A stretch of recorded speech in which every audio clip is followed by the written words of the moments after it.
萧炎能感觉到自己的力量正在恢复，那股暗黑力量像是被他的神圣之光所压制，不敢再肆意妄为。当然，这仅仅只是暂时的，所以趁着这空档才可以将大家逃离这里。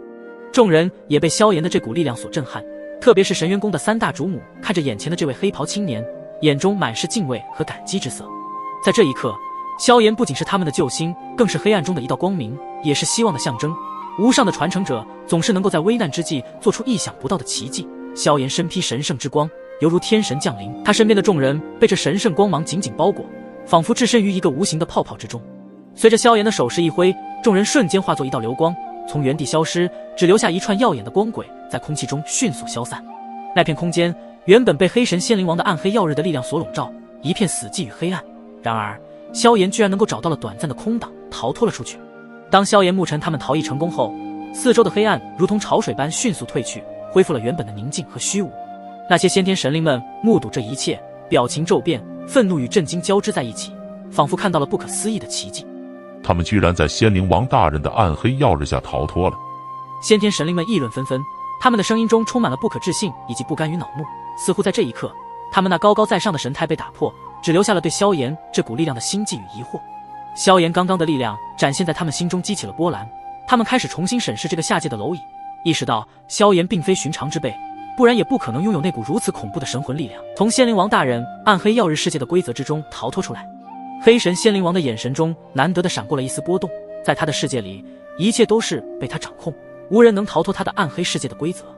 然而刚刚的萧炎却打破了这个规则，成为了他暗黑世界中的第一个成功的逃逸者。有点意思了，刚刚那股磅礴浩瀚的神魂力量，应该就是他错不了了，只有他才有可能冲破我的暗黑曜日的世界规则。黑神仙灵王喃喃自语，似乎他猜到了萧炎刚刚所爆发出来的那股神魂力量的来历，但他并没有因为这股神魂力量而感到忌惮，甚至他对那股神魂力量感到十分的兴趣起来。既然他也在神藏中出现了，那么也好，只要我获得那股能量以及创世神火的本源，获得创世的那一个神能，即便真的是你来了又如何？但时候整个神界域世界都会成为无的先天大世界，而无就是先天大世界的规则，哈哈哈。仙灵王大人，我们要不要去追刚刚那小子？其中一位先天神灵依旧不甘心，就这样被萧炎他们从他们的手中逃脱。然而黑神仙灵王摇摇头道，不用，既然对方从暗黑曜日世界中逃脱了，那么就让他们多活几日，毕竟他们的结局都一样。目前我们首要的目的就是先找到无所需之物，不然被其他神族的神灵捷足先登，我们的先天大计划可就会受到阻碍。是。先天神灵们对着仙灵王异口同声道，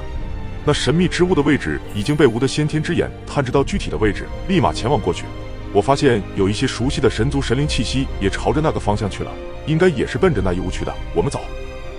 随着话音落下，无形的力量波动扩散开来，先天神灵们的身影如同被风化的石雕，迅速地消失在了原地，只留下空气中微微的震动和尚未平息的气流。在神藏某个区域中，这里的空间像被一股巨力撕扯，呈现出波纹状的扭曲。一股翻江倒海般的气流猛然自虚空中冲击而出，伴随着呼啸之声，几道身影如断线风筝般被带到了这里。这些身影立足于一片葱郁的山谷之中，四周被浓雾环绕，万籁俱静，只有偶尔传来远处山溪的潺潺流水声。他们正是刚刚从黑神仙灵王的暗黑曜日世界中逃脱出来的萧炎、沐尘以及神元宫的众人。萧炎、沐尘、盘龙三人并肩而立，三人的眼神中不难看出余悸未消。他们的身后是一众同样惊魂未定的1151苏佑威以及小龙与韩吞吞他们几人，每个人的脸上都写满了刚刚对那黑神仙灵王的力量而感到惊恐。刚刚一幕幕惊险的场景还历历在目，若非萧炎在最后出手及时，恐怕他们已成了那世界暗能量的牺牲品。好险啊！众人带着一丝惊魂未定的颤抖之声音说道：萧炎兄弟，我们欠你一条命。这时小龙他们的目光投向萧炎，感激之情溢于言表。萧炎则是摆摆手道：不用那么客气，我们都是自己人，不过好在大家都没有事情，顺利的从那暗黑的世界中逃脱出来了。就算以萧炎的定力，想起刚刚那一幕时，内心并没有表面那般平静，因为那黑神仙灵王的实力太过恐怖了，居然可以恐怖到连粉老施展出的诸神供应都能够将其给吞噬。在大家都在感激萧炎的出手时，盘龙那双瞳孔则是盯向萧炎，彼此对视了一眼。片刻后，盘龙似乎发现萧炎的体内应该存在着其他他们都未知的秘密，便开口道：萧炎兄弟，你刚刚所施展的那股磅礴浩瀚的神魂力量应该不属于你吧？被这么一问，萧炎也是沉默了一下，现在还不是说出粉老身份的时候，然后道：是的，这股力量算是与我修炼的功法有关，虽然目前不属于我的力量，但是每次在危机时刻，这股力量都能够力挽狂澜。功法，众人对萧炎的这一番比较笼统的解释也是半信半疑，因为在他们所认知的里面，所谓的功法并不会存在这种形式的力量，但他们也都知道，萧炎既然不选择说清楚，肯定是有着什么难言之隐。只要大家都没事，这力量至于是不是所谓的功法，大家也不会一直深究这么问题。萧炎兄弟，不愧是无上传承者，看来你身上还存在着其他什么秘密。身为造化神器的盘龙，他的观察力自然很强大，在萧炎的身上，除了他是无上传承者之外，应该还有其他什么不为人知的秘密。在这片未知的山谷中，萧炎英勇的形象仿佛一缕阳光穿透迷雾，带给众人希望与安定。山谷里的植被繁茂，奇花异草散发着阵阵幽香，偶尔有彩蝶飞舞，增添了几分生机。然而，这一切美好的景象并不能平息他们心中的惊涛骇浪。他们知道，这次的逃脱只是暂时的，前方的路途依然充满了未知与危险，甚至下次再遇到先天神族的那些神灵，怕是不会这般轻易就能够逃脱了。萧炎这一次借助着phần老的神魂力量，也正是抓住对方对萧炎的实力不了解情敌，才有了那一刻的空档，不然以黑神仙灵王的神圣及恐怖的实力，能够瞬间将他们给灭杀。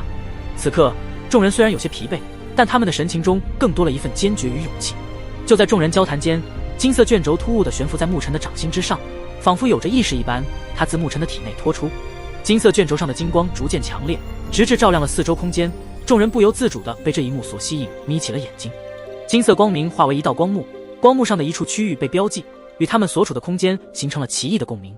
那是一片被神秘力量笼罩的土地，地图上的标记与他们脚下的土地一模一样，让人不禁生出一种错觉，仿佛能透过纸张触摸到那地图中的天地。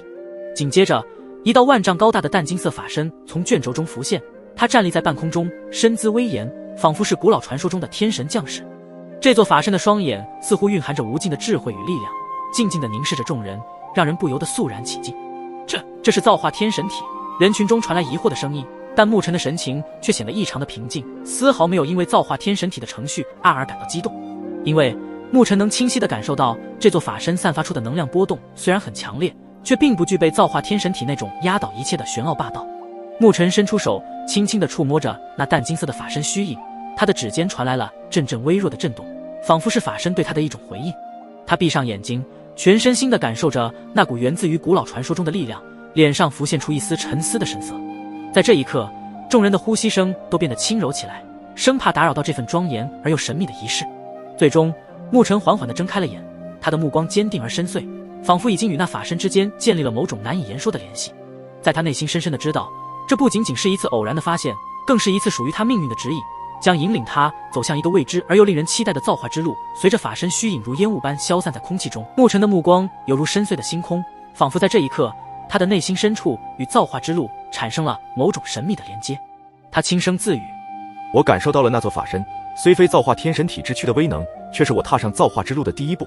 他紧握着手中的金色卷轴，其上的符文仿佛在闪烁着神秘的光芒，为他指明方向。沐尘转身面对众人，声音清晰而有力：大家跟我来，在这山谷之中，我刚刚感受到的那座法身的具体位置。众人的目光中流露出一丝期待，他们知晓，这可能是他们此行的关键所在。转瞬间，沐尘带领众人步入了这茂密森林的山谷之中。茂密的树林遮天蔽日，只有零星的光斑从高处的枝叶间洒落，如同点点星辰散落世间。山谷中弥漫着湿润的泥土气息和淡淡的花香，偶尔能听到远处溪流的潺潺声以及鸟儿清脆的歌唱。他们的脚步在这片静谧的世界中显得格外清晰，每一步都可能惊起一只栖息的野兽，或是打破一池静水的宁静。